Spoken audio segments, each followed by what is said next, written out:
US President Donald Trump's signature bill has cleared its final hurdle in the House of Representatives, with lawmakers voting 218 to 214 in favour. 2 Republicans voted against. House Speaker Mike Johnson called it the vote of a lifetime. The so-called Big Beautiful Bill adds trillions to the deficit and cuts healthcare and social programmes. President Trump wants to sign it by tomorrow, American Independence Day. Its passage was delayed by Democrat Hakeem Jeffries, who gave a record-breaking 8.5-hour speech in which he described the bill as an assault on Americans. Here's a closer look at what's included and the impact it could have on millions of people in America. It's because of community food banks like these that many here in San Francisco can have fresh produce. Across the U.S., over 40 million low-income Americans depend on community food banks.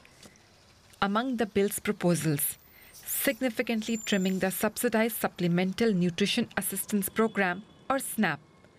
The Republicans argue that the program is poorly managed and discourages people from working.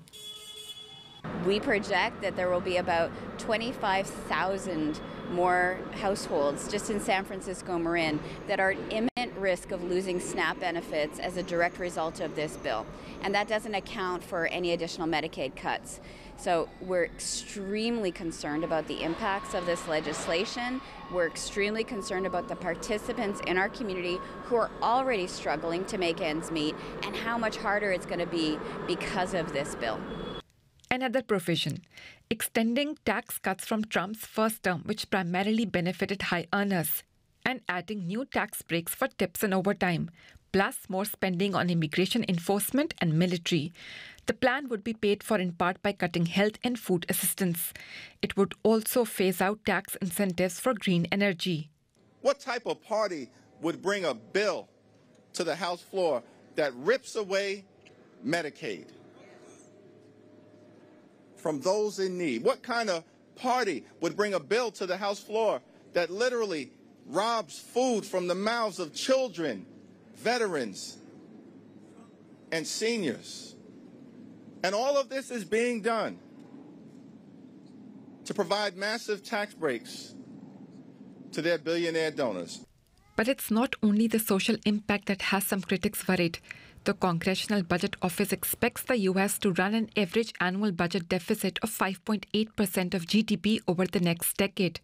The domestic policy bill could increase it further, and the U.S. could end up with public debt exceeding 120% of GDP. But the supporters say the bill is precisely what the country needs. This bill creates the right incentives for historic economic growth, makes unprecedented investments in our military and border security, and implements the largest spending reduction in American history by twofold, alongside other generational fiscal reforms. A claim many question. For now, many at the food banks are bracing for what could be the biggest cut since the food stamp program began in 1939 during the Great Depression.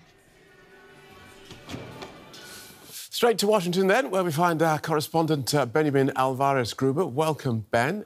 This bill passed by a razor-thin margin, with the House Speaker having to do some serious arm-twisting and promising for his own side. Why was it so hard for Conservatives to get behind this?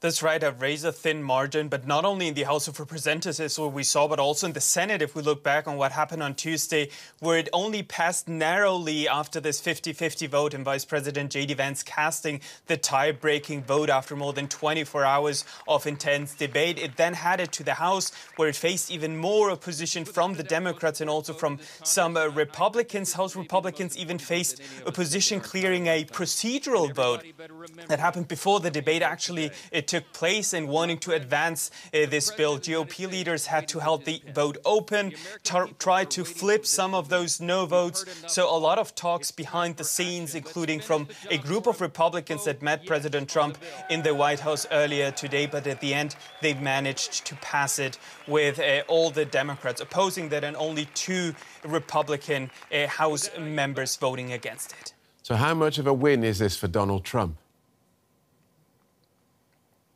It is a huge win for the Trump administration. We heard that the White House started preparing everything, setting the date for the signing ceremony in the White House even before the final vote happened, maybe to show how confident they are on one side, but also to increase pressure to get this done, because for the White House, this bill basically encapsulates everything President Trump wants to do with his agenda. The White House calls this a common sense agenda for the nearly 80 million Americans that voted for them. An expert belief that some effects of this bill will only be felt in a long term.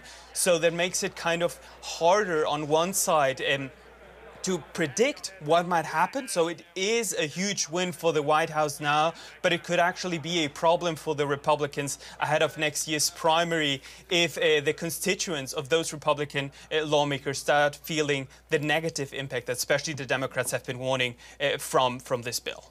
Yeah, tell us about Hakeem Jeffries, the Democratic minority leader, and his hours-long, record-breaking floor speech denouncing this legislation.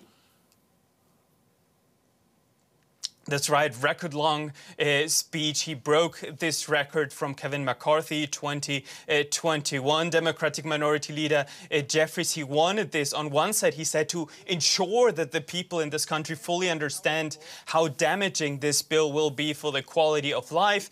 This procedural vote happened at 3 a.m. in the morning, and then the debate happened afterwards. And it was important for him to have people waking up and then actually realizing what is going on, so to not have this final vote in the middle of the night. He said that this vote is designed to put a happy smile on the face of billionaires. And he also said that it's inconsistent with the Declaration of Independence and what should be celebrated on the 4th of July, tomorrow, because as it mentioned, this date for a reason, because tomorrow it was actually the deadline that President Trump set for Congress to pass this law, and it will now end up being the date where this legislation will end up on his desk for him to sign into law. All right, good talking to you. Thank you for that. DW correspondent Benjamin Alvarez-Gruber in Washington.